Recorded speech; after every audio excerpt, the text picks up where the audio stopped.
My name is Patricia Smith, a 35-year-old office worker. My family includes my husband, Frank, and our 6-year-old daughter, Ava. Despite our busy lives, we enjoyed a happy life together. Frank, who always loved cooking, had just opened his dream restaurant.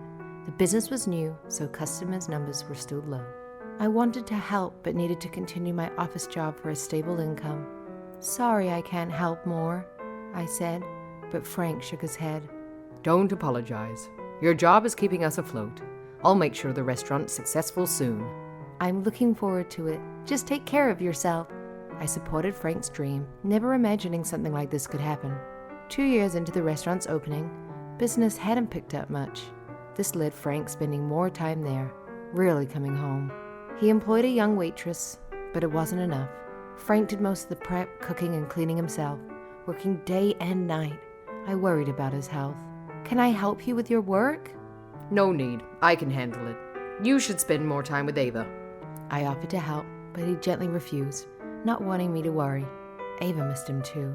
Frank didn't want help, and I was also concerned about Ava. As a child grows, parents often worry about their development compared to others, but my concern was the opposite. Ava was exceptionally intelligent. She started talking at 1, mastered the alphabet by 3, and could read books alone. At 5, she was using my computer and phone, and now at 6, she's even reading English and researching meanings. But I worried about her intelligence being used for something bad, so I cautioned her not to show off her smarts too much. Frank, seldom around, hadn't noticed her abilities. I thought about discussing this with Frank, but decided against worrying him. This decision would later prove to be the right one. Then, one day, my office unexpectedly closed. A fire on another floor activated the sprinklers, causing water damage. We had to move important documents and cover computers.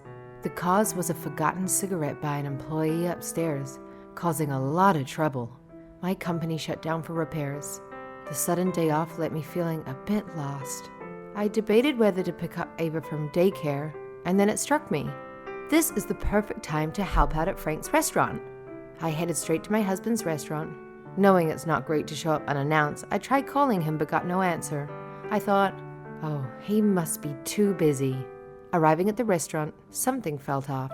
The flowers outside were wilted, and it was eerily quiet inside.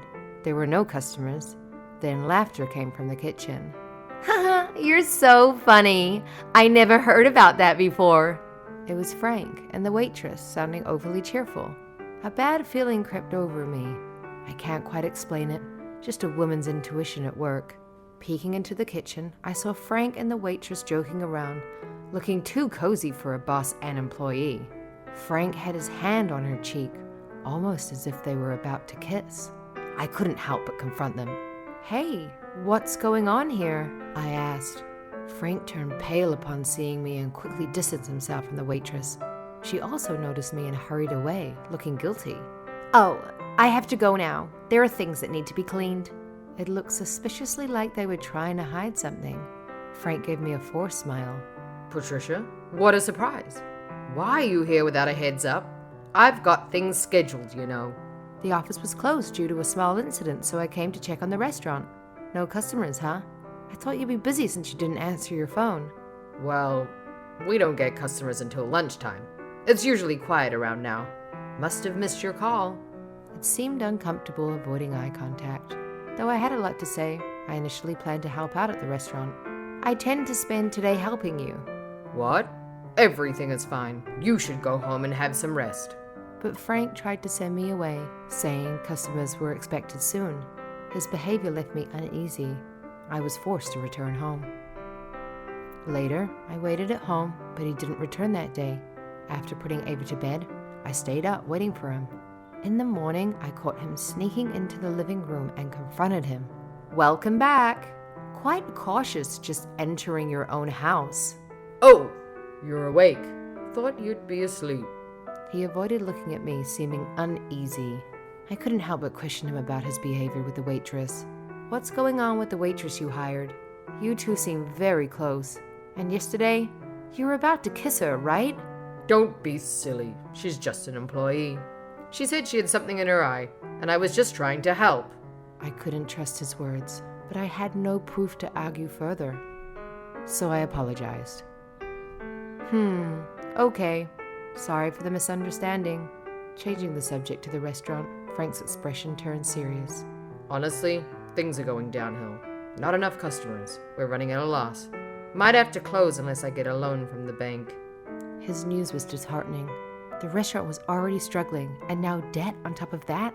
Despite feeling down, I tried to stay positive around Ava. Are you okay, Mom? You seem unhappy. Oh, never mind. I'm okay. Just thinking a little bit. Then one day, Frank suggested a family trip. Looks like I might get the loan. Let's make some great memories before things get busy. With our recent lack of family outings, the idea excited Ava more than me. Yay! Dad is the best! I can't wait for the trip. Hoping for a break and maybe fixing things with my husband, I agreed. Our relationship had been rocky lately, so I hoped this trip might mend things. So we went on a 2-night, 3-day family trip. The first day at the amusement park was fun. Ava was happy and Frank was smiling. I pushed aside my worries and enjoyed the trip. After a full day, we stayed at a nearby hotel with a spa and luxurious dinners. Relaxed from the spa, I fell asleep discussing tomorrow's plans with Ava. At 2 a.m., I woke up to Frank and Ava whispering. What are they talking about? Pretending to be asleep, I listened. Listen, we're going to put medicine in Mom's breakfast tomorrow. She's been really tired from work lately, right? So this is a nutritional medicine.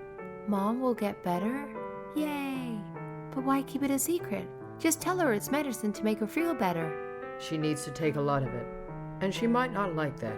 It's a surprise. If Ava gives it, Mom will be happier, right? Once she's better, we'll tell her it's medicine to make her feel better. I felt tense hearing this. Why keep secrets about the medicine to make me feel better? It doesn't sound right. What was Frank up to? As I continued to pretend to sleep, I heard Frank snoring. Then Ava asked, Mom, you're awake, right? I was confused, but I got up while Ava handed me something. She said, I want you to see this. Dad has betrayed us. I'll never forgive him. I want to do something for you, Mom. That's how I came to learn about Frank's plot through my daughter. We decided to work together on a revenge plan. The next morning, we started eating breakfast prepared in our room. It looked lavish and tasty, but I couldn't really taste it due to my nerves. Ava happily ate, saying, Delicious! Frank watched me eat with a smirk. What's up? Nothing. He just smiled and said, probably thinking his plan was working. Well, enjoy that smile while you can. About 15 minutes later, Frank suddenly started suffering, foaming at the mouth, writhing on the floor, scratching his chest. He eventually collapsed. I called for help. Help! My husband's collapsed!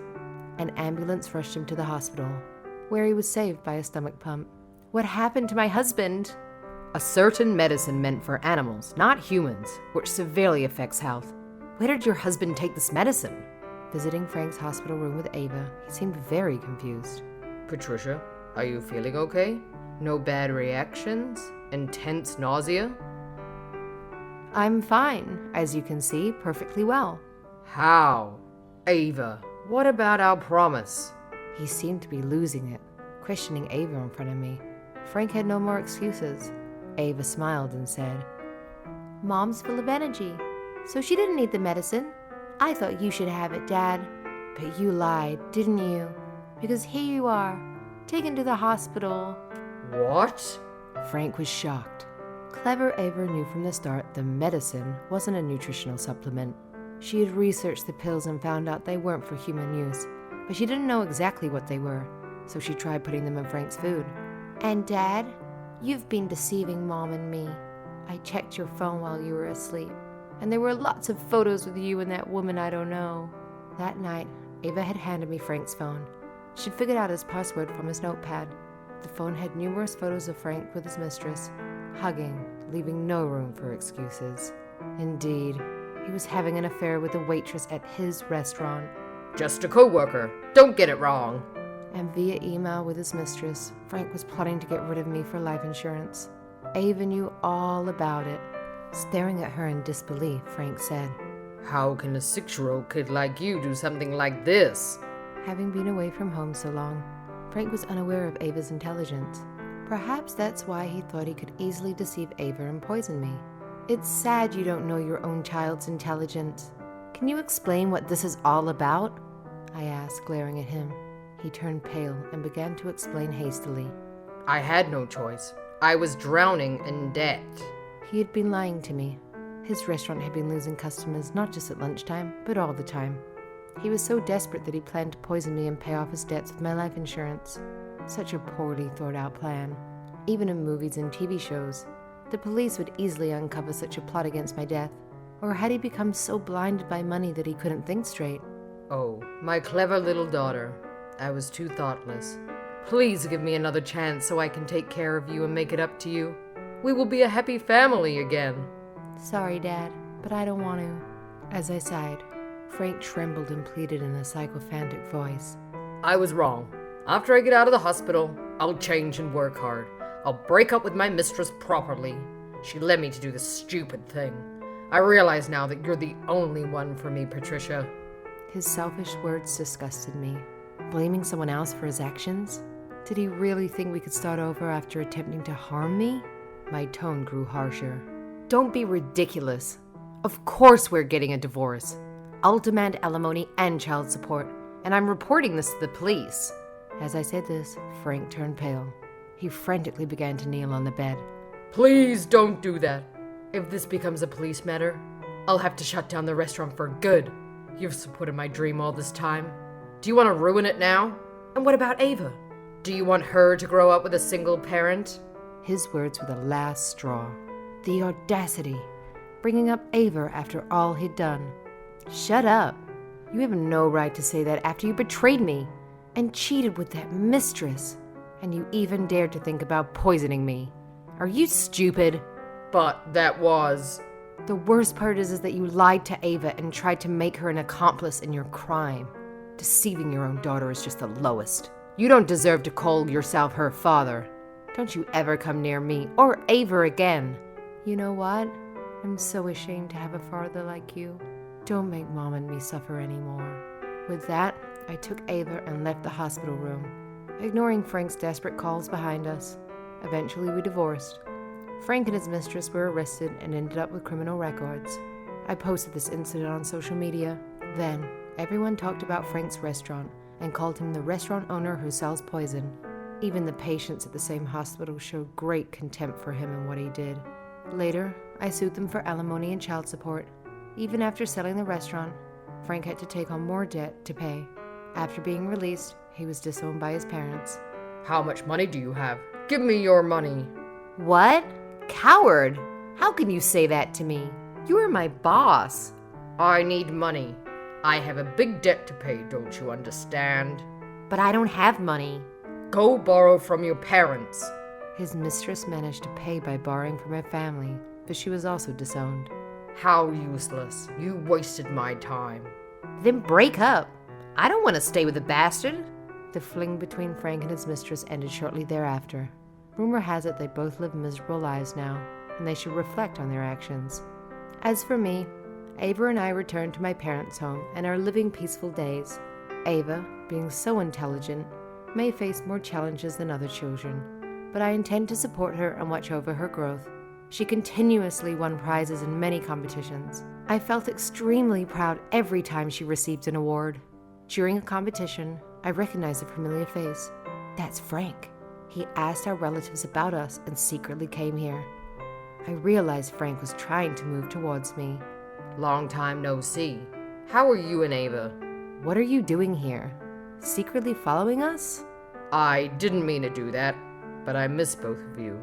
Is there any chance we can go back so you can take care of our little girl? No way. We will not accept you or your apologies. But can I visit Ava every week? You have no right to ask. Get out of our lives. I called security and got him out of there. After asking for protection from the government and the courts, I never saw Frank again. Maybe he's living a miserable life, but I believe that's what he deserves.